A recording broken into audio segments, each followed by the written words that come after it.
ইসলামের উপর টিকে থাকতে আপনি হক কথা বললে আপনার উপর জুলুম নির্যাতন আসবে এবং আল্লাহর পরীক্ষাও আসবে।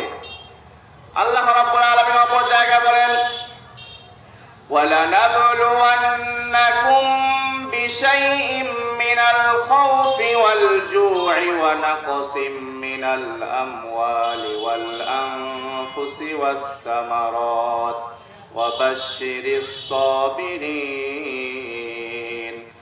আল্লাহ রাব্বুল আলামিন বলেন, وَلَنَبْلُوَنَّكُمْ بِشَيْءٍ مِّنَ الْخَوْفِ। আল্লাহ রাব্বুল আলামিন তার বান্দাদেরকে অবশ্যই পরীক্ষা করবেন। ওয়ালানাবলুয়ান্নাকুম, এইখানে তাকিদ ব্যবহার করা হয়েছে, অর্থাৎ আল্লাহ বলেন অবশ্যই আমি আমার মুমিন বান্দাদেরকে পরীক্ষা করব। কি দ্বারা? বিশাইইম মিনাল খাউফ, ভয়ের দ্বারা।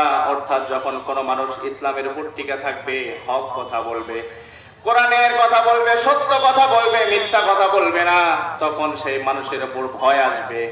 অর্থাৎ তাকে বাড়িতে থাকতে দেওয়া হবে না, শান্তি করে ঘুমাতে পারবে না, খেতে পারবে না, আরাম পাবে না, তাকে ধাওয়া করা হবে এবং তাকে গ্রেফতার করা হবে, জেলে নেওয়া হবে। বিভিন্ন রকম টেনশনের মাধ্যমে আল্লাহ রাব্বুল আলামিন মানুষদেরকে পরীক্ষা করবেন। আল্লাহ বলেন, ওয়ালানাবলুওয়ান্নাকুম বিশাইইম মিনাল খাউফি ওয়াল জু, এবং খাবারের কষ্ট হবে। দেখা যাবে বাড়িতে খাবার থাকবে না, সন্তানেরা খাবার পাবে না।